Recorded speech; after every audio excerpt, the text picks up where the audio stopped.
So we saw a cinematic, to put it lightly. It was that was quite epic, and I know has been cooking for quite some time, and that was pretty exciting. But we've also seen just a lot of story stuff happening on a much higher level than previously now. So stepping up your storytelling game here a bit. Yeah, so we're really wanting to make sure that the storytelling in PoE 2 is much better than what it was in PoE 1.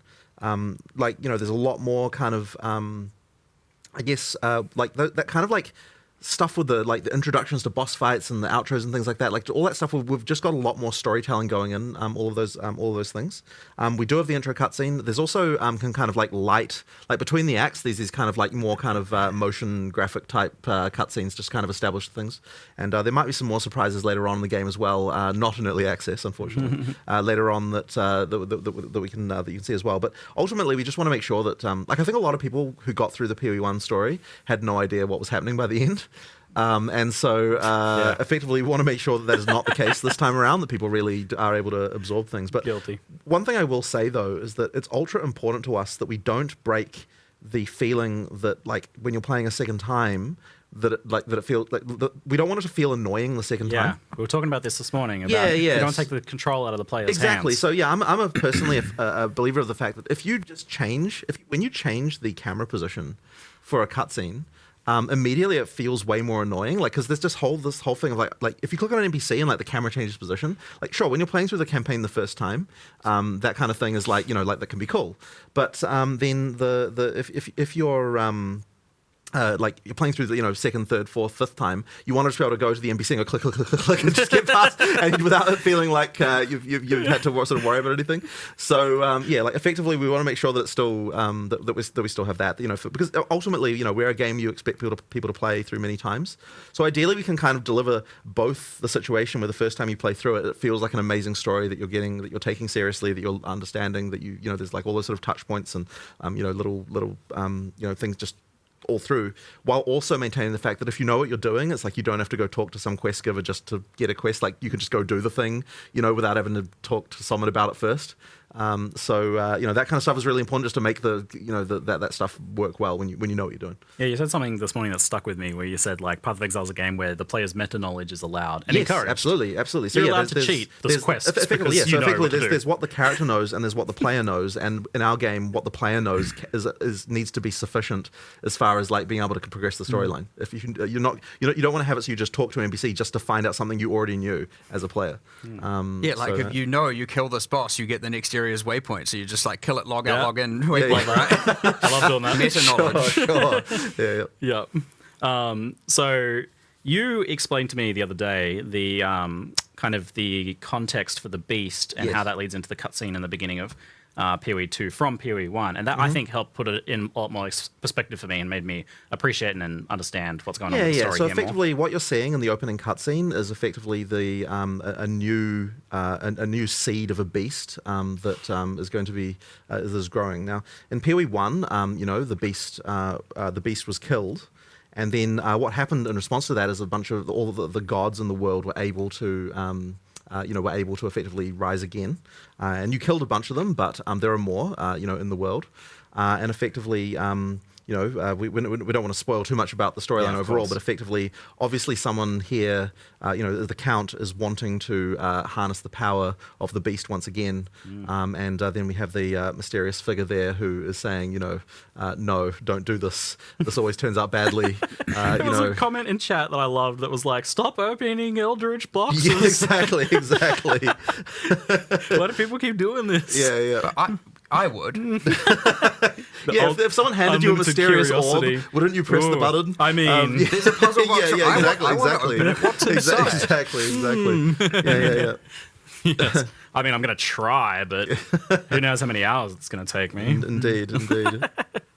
So we had a fun moment earlier where you were watching it and you were like, "Oh, we really need to rename that passive because he's a Karui and it's a wolf. It's called a wolf. Great Wolf's Howl. And the Great Wolf obviously being an so you went out there, Islamite history. You started telling him. I stomped out of the room and I was like, "We need to rename that notable. He's Karui." And then I was kindly reminded that actually he was an orphan who orphan and was adopted by a Islamite and raised and So yes, there is a mixture of Karui and Ezomite background, and I was like, It works. You were wrong. fair enough. I walked back in here all sad and whatever. My bad. It's fine. The name He is looked good. so chastised when he came back in. But that just like points to the fact that I feel like you're doing a lot more with the characters here. For You sure. even mentioned that the ascendancy stuff is going to have an impact story-wise. So, like with That's wild. We just think a lot about this kind of stuff. 36. So the acolyte of, and I always get this name wrong. The acolyte of is it Chalula?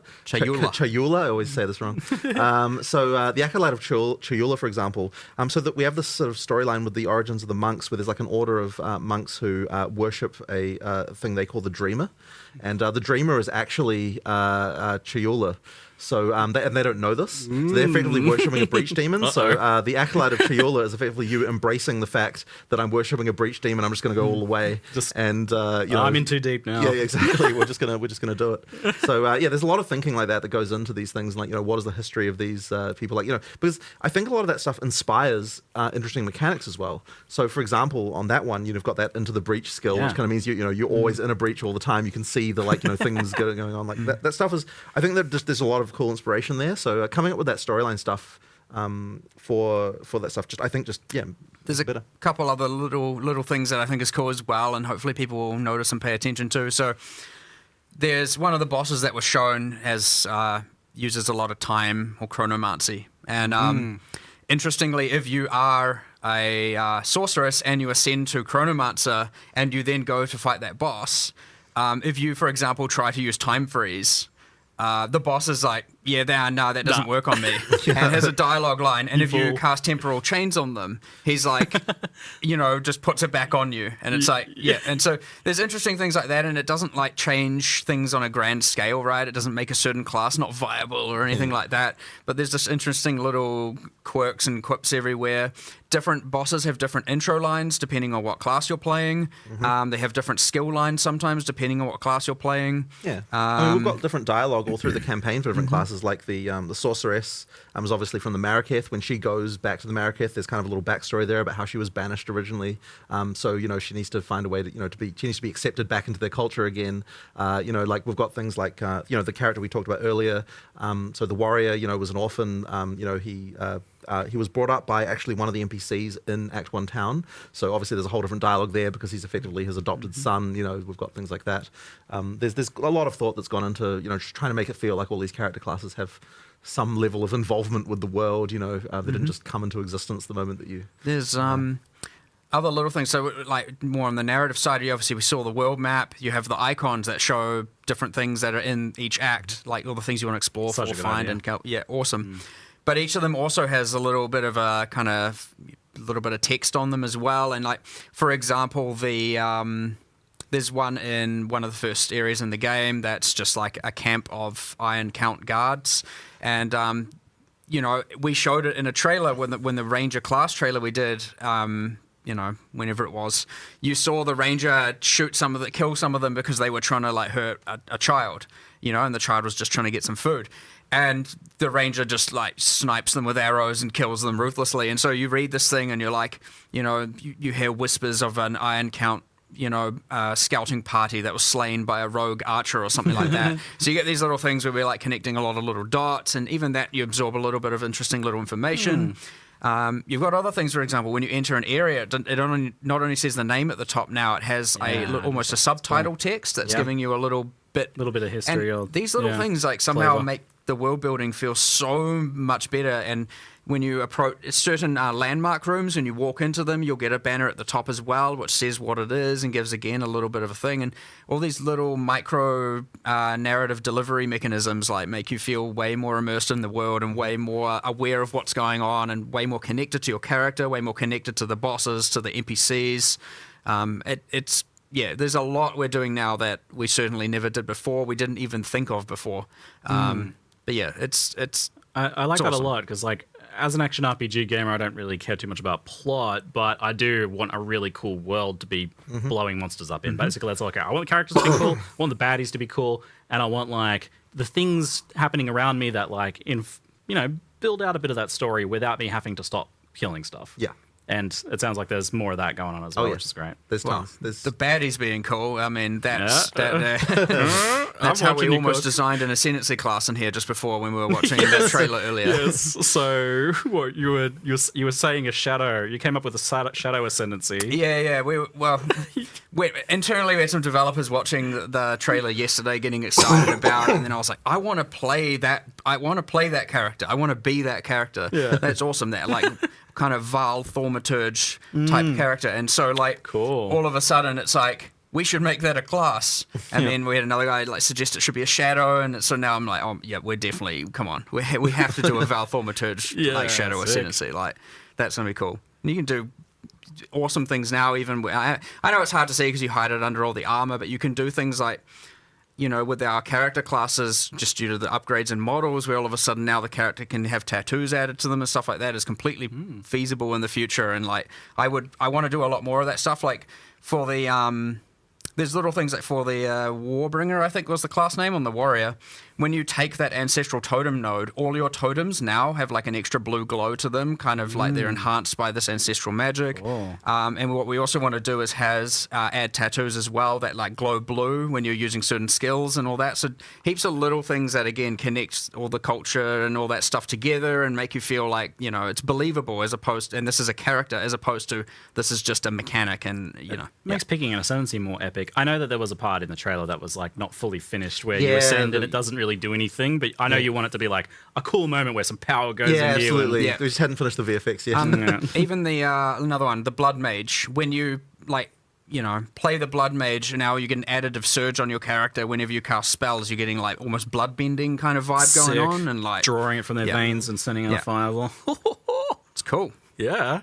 It's real cool. Yeah, you can have like the tattoos get tattooed on them as they ascend and things like that. I mean, that just makes taking ascendancy way more cool, which is it's already, I think, I almost feel like ascendancy is more important than the classes for players kind of like feeling the vibe of what they want to do with their character. Like, For sure, because I mean the classes are pretty open. You can play whatever skills, whatever weapons. Sure, you're on a passive tree at a start point, but you know, by high level, you kind of go wherever you want to go. Using duels, especially getting off-class stuff, you can kind of be whatever you want with the base class. Yeah. So eventually, the ascendancy is what becomes more of that important identifying feature, because that's what you have actually chosen that makes you distinct. That another different class wouldn't be able to actually have. So yeah. so you want to make that super, super cool. And on that note, I know I was definitely confused. I know people were definitely confused and a little worried about ascendancy and what's happening with that. And people were like watching the Sekima trial and being like, oh, what if I don't like this? Oh, is this another lab again? But I want you to like lay it out as like simply as possible. Like how do you ascend? Yeah, so effectively, in the full game, there's going to be 3 ascendancy trials. For early access, there's 2. And effectively, you can use any of those ascendancy trials to be able to do your ascension. You choose. You choose which one. And effectively, if you as you get to higher level keys for those trials, that will unlock more points. Like if you do it at certain level breakpoints, that will allow you to get more points for those classes. So if you want to just play the entire, just only the Trial of the Chaos God with to get all your points, then you can just decide to do that. Just play it at higher and higher levels, and you get more points as you go through. If you want to do a mix, that's fine too. Personally, I think people will want to try out all the different content. I mean, you might think that you, but even within the trials, there's choices, right? Like, I know that there's always contention around traps, but because in the because in the trial of the Sekimas, you can choose which rooms you want to go to. If you don't want to deal with traps, you just don't pick those rooms, right? Like, you don't go to the gauntlet rooms. Don't go to the gauntlet rooms. You can just go to other things. Do and the combat ones. Do the combat ones, and that's fine too. So effectively, it's like you always get to choose like what you're doing there. Like it's funny because like I know traps are so contentious, but also there are other people who just enjoy that stuff. So you want to have something for all those people too. There's these It's like Path of Exile, divisive content, but lots of choice, and you can choose what to do and what not to do, and then we're embracing that here now, and that is. I mean, you're just a clearly win. leaning into that now. You have well, I mean, such a competitive advantage in that you have so much content, and even with PoE2, that's still going to be the case. So you can lean into that, like making content that is spicier but divisive. For sure. And now you're like separating trees and having these things be a little able to be focused on a lot more. And you're doing that with the trial, with the ascendancies. So and you can kind of do all of them and drip feed yourself smaller progression if you want. And there's also stuff that you're going to be getting from those, like specific rewards and everything that might incentivize you to do that. But of course, on the other hand, if you don't want to do that content, we have full open trade, right? You can just trade for the rewards, and that's fine too. So that's always part of the yes, like the rewards there. For example, like jewels drop throughout the world. But if you want to get more jewels, you go and run Sanctum. Yeah. Now, if you want to get the radius jewels, it's Sanctum. I can't. Yeah. Trial of the Sycamore. So just for anyone who isn't a Path of Exile 1 player, this is effectively a sequel to Sanctum League that we did in Path of Exile 1. So it's mechanically very similar, but it's obviously, a Marraketh, like a Marraketh trial now, and, we've changed it. A lot of things about it have changed, and like the content is new, but it is effectively the same overall mechanic, in terms of that sort of roguelike mechanic that we have. And it's the same with the other one. You have Ultimatum and PoE 1 being the theme, and of course now it's redesigned and it's evolved into Trial of Chaos. A lot of people in chat would have been spamming Ultimatum, and for those who haven't played would probably be like, what? I don't understand. Yeah, effectively the Trial of the Chaos of Chaos is a sequel to Ultimatum. Which is and we just have to get used to the new names, which is very hard. Anyway, the point being, of course, and Varlorbs drop in the world as well, and if you want a larger dose of Varlorbs and, you don't want to trade, feel free to run some ultimatums. Thing is, because they're all item-generated keys as well, it's not like you have to do it right then and there. You can trade the keys away. At any point, you can also buy more keys if you want to farm more of that thing. And if you just want to do it later, just stockpile a bunch of them, run them all at your leisure. You know what I mean? It's like you have the freedom. They are itemized, tradable, as a lot in Path of Exile tradition, but as is everything, right? We do the only thing you can't trade is gold. Yeah. So we're like the exact opposite of most games, where it's like the gold is freely tradable and the items get locked. We're like the gold is the only thing you can't trade, and every other item is free and open.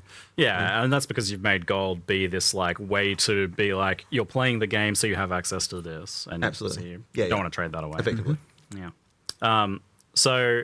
How, on the ascendancies and the trials, how hard do you foresee getting your ascendancy to be while leveling? Do you expect people to fail out and attempt these things multiple times? And what does that look like if you do? Well, I failed the first time I did this. Did the trial. It is important to know that first itemized key is a quest key, and we have special rules around it that if you do fail, you can just repeat it, right? Yeah, you changed that recently because that was something that I didn't actually realize you'd changed. I guess it was a little bit too harsh to require to get another one. Yeah, you weren't the only one failing it. Yeah. So pretty much you get to reattempt it, and for something like Ultimatum, just to immediately start thinking of exploits, it's like, I can just do 3 of the waves, then intentionally fail, and then repeat them. Well, we've thought of that. Don't worry, you can't. But the first ones are repeatable. You're not going to be like, oh, what the heck? Now I have to just play to the whims of random generation to ascend like that. Right. Yeah, so it is pretty hard though. Like it'll take. I definitely don't think you'll do it on your first attempt. But I did. I did pass on. I was clenched though. Yeah. Okay. Yeah, especially in that boss fight. I was watching him do the boss fight. You came by right as I was doing the boss fight. But you had some kind of powerful boons there, to be perfully honest. So. I got 60% move speed. But that was part of my strategic choice. I was watching you from. I'm like, how is he so fast? This isn't the PoE2 slide. I was like, what was dodge rolls going across half the arena? This game's supposed to be slow. No. It was good. It was good fun. I quite liked it. I mostly like Sanctum. I don't want to do it all the time, but I did quite like the Trial of Sycamore. But knowing that there's other choices, so I can do Ultimatum instead or something like that is fun. 100%. So you got these like 2 roguelike dungeons that are going into the beta that launch, but they're done very differently. One's got the honor system, which is like a separate health, but it's based on and scaled by your health, which I noted is quite and your defenses now. It can be fully mitigated and everything. So fully scaled by your character. You go in a tanky character, you'll be tanky in the dungeon, which is really cool. Right? So and then with Ultimatum, and just because people will ask, in Ultimatum there aren't any traps. Yes. So that's the no traps in Ultimatum and no honor system in Ultimatum. If you just want more of a pure combat experience, then that's your choice. And then there's going to be a third one as well, which they will eventually. Is a secret for now. So once Act 4 goes in, then we'll have a third trial. So people sort of broadly know that the Kuruia in Act 4. So it's a question of how would the Kuruia ascend is the question there. Yes, and if there's any other things that have been called trials associated with the crew at some point in the past, and how likely that is to be related. I'm just thinking now, we're just thinking of that Val Thaumaturge class before, and I'm already thinking like, oh, it'd be so cool if you ascend an ultimatum. We want the trial master to say different lines to you because you're like choosing the way of the Val. I can't stop thinking about all this stuff. I did hear a few of his lines in some of the gameplay Jonathan was showing me. It was quite good. I love that he's back, the trial master. Yeah, he's cool. Good. A little salty sometimes that you're taking this power, it seems. So we have the unique rewards from each of them. We got like the like you said, the jewels are global, but there are unique jewels, and then there are unique socketables from the other one. Yep. And there's something planned to be unique from the final third trial that will be added later? Of course. Yes, there is already. Secret. I know what I'm not going to say. Don't worry. Okay. Keep some secrets. Fine then. Yeah. Again, I value the discovery, right? I'm certainly if I accidentally say it, it is certainly by mistake. But yes, don't forget. And that Val orbs from the ultimatum in particular they seem like they're a lot more important, a lot more powerful. I mean, I certainly think that like some of the stuff is a lot better with how they work. So So one of the things that we wanted to change was that implicits on items are truly implicit. Like you can't get rid of them; they stay there. And so that means that when you do a Val orb, the mod that you get there now is an addition to whatever implicit already had, which is obviously good. And then the next one being that you can get plus one socket above the normal limit, which is also kind of powerful. So especially with the soul cores, so that in the Trial of Chaos, you get soul cores that you can't get from anywhere else, and those effectively are mods that are typically a bit beyond what you would normally get like on regular items. Whereas runes, which kind of drop everywhere, those ones are just kind of normal everyday mods that you would expect to find on any Resists kind of item. and things like just that. resists and damage and that kind of stuff. So effectively, the soul cores is is kind of the more end gamey socketables that you might want to be using. And obviously being able to get plus one socket. I mean, it's something that everyone will want. But on the other hand, there is that risk of just bricking your item. So that's the deadly gamble you have as your final crafting step there. Val orbs are more forgiving though. They are, yeah. But if you think about we talked about enchantment, so some slots you might value the enchantment over a rune or a socket slot, right? That probably, especially towards end game, I'd say that's probably going to tilt that way because maybe a soul core contests with it, but the whole point is that there's choice there involved. And then there's enchantment. We just talked about the socket. There's obviously always the case of doing nothing, which happens. But for just say regular rare items, it will re-roll like 1 to 3 modifiers at random. Effectively, do a chaos orb on 1 to 3 modifiers, not all 6. And as much as that can often be a downside, because if you're using on a very good item, obviously it's going to take away the good ones. Interesting. But if you're using it on a mid item, you can actually turn it very good. Now, I've had this happen. Like when I've been playing, I've got this is life, defense, double res, and something else that I don't want. And I'm like, I'll just start valing everything because why not? I've got my Val orbs and I val it and it re-rolls that bottom mod into a tri-res. And now I got a tri-res double defense life helmet. And I was like, yo, awesome. So even that, which can often be perceived as a bad outcome, now isn't going to completely brick your item. And so, for example, if you have a weapon, you got your 3 damage mods, and you got some bad suffixes, it could even be an option, or hopefully it doesn't just remove all 3 damage mods, whereas before it's like if it bricked it often was almost always a brick, right? Like that item is now dead. So, and then you told me about a new unique result, which I don't know if you want to spoil or not. 100%. Yeah. It's cool. It's so cool. I'm surprised you even got that one past Rishi, honestly. I mean, he got it made. Okay, great. We discussed it. I agree. I agree. I messaged it to him thinking he'll be like, no way, this is unacceptable. But Just tell, he was all for it. It didn't turn into a dexterity chat.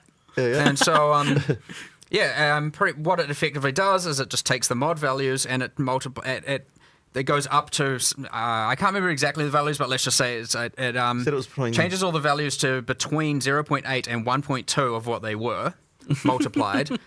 But it doesn't care about the minimum and maximums. So, for example, if you had 1,000 life Helm's Heart, you can use this to get, again, this is me assuming it's 20% variance, but because I can't remember what we balanced it to, but you'll be able to get a 1,200 life Helm's Heart, for example. Now that's obviously giving up the enchantment and a socket.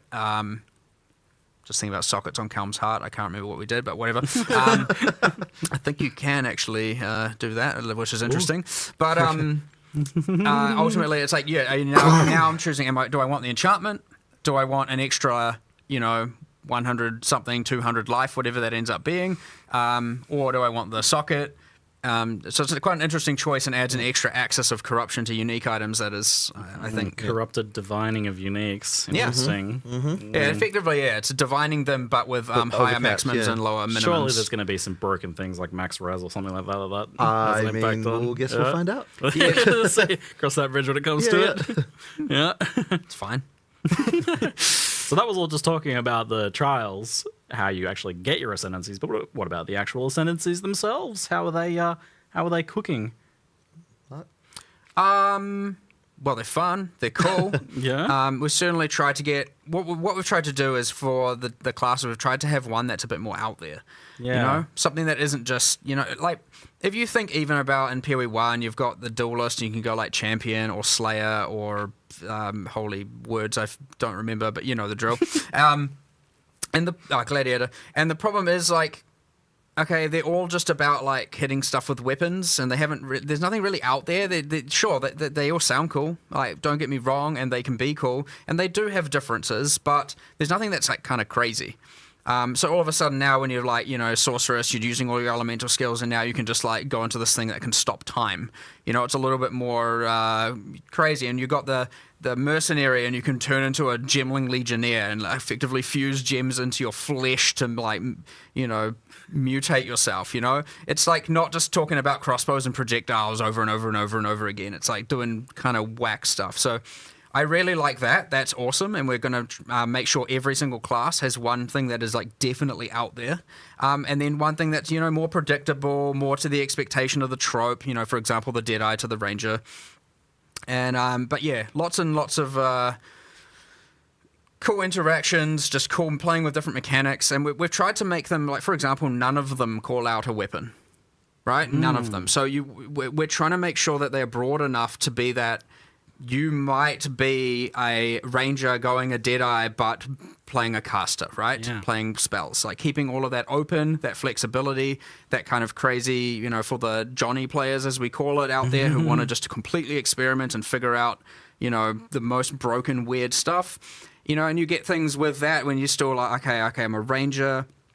And I'm using a Quill Rain in one weapon set, spec'd into a bunch of prod speed, attack speed, and in my second weapon set I'm using a Spellcaster Staff with a bunch of projectile stuff, and I'm invested into more spell damage side, and you've got a whack tree, and all of a sudden now you're this like Deadeye, Archer, Spellcaster, Mage hybrid doing all kinds of wacky stuff, or like even, or let's say the same build and experimenting with a bunch of triggers, and so you're using your bow as a Quill Rain as a high attack speed delivery mechanism for, laying down a bunch of either CCs or slows or building up crowd controls, and then you're using the caster stuff, and like you get some pretty out there things going on. And the important thing is it's not like just like benefiting only arrows or only bow attacks or anything like that. It's broad and now opens up the world to what you can do. And same like the Gemling Legionnaire on the mercenary is entirely just about gem slots, skills, support, etc.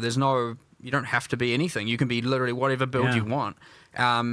And yeah, so that's embracing that and making sure that people still, even though we have all these classes, we're embracing that path of exile. You can do anything fantasy that we want people to be able to do. And if you don't want to go with the trope, perfectly fine. Yeah, and you'll still be powerful. It sounds like you're really trying to avoid that thing that we've had a couple times in PoE 1 where like a certain niche is relegated to one ascendancy. Like that's the only way to go for it. Sure. It sounds like that's not going to be the case here. Well, at least if we're doing our job right, that should be the case. Yeah.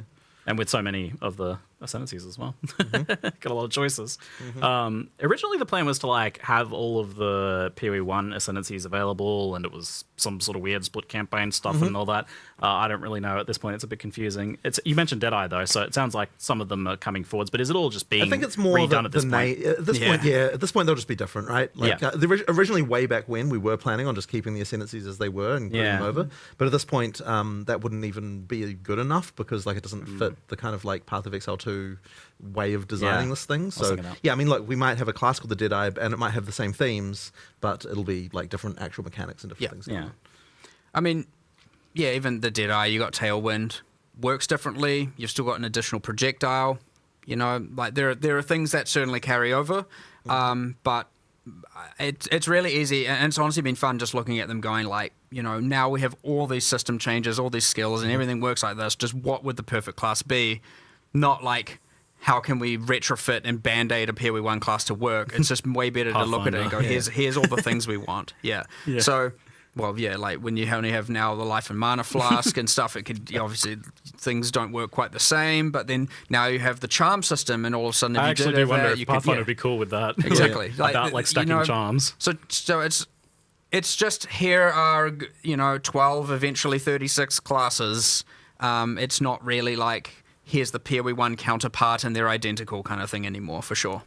Too many things changed for that to even be possible anyway. Yeah. All right. That sounds very epic.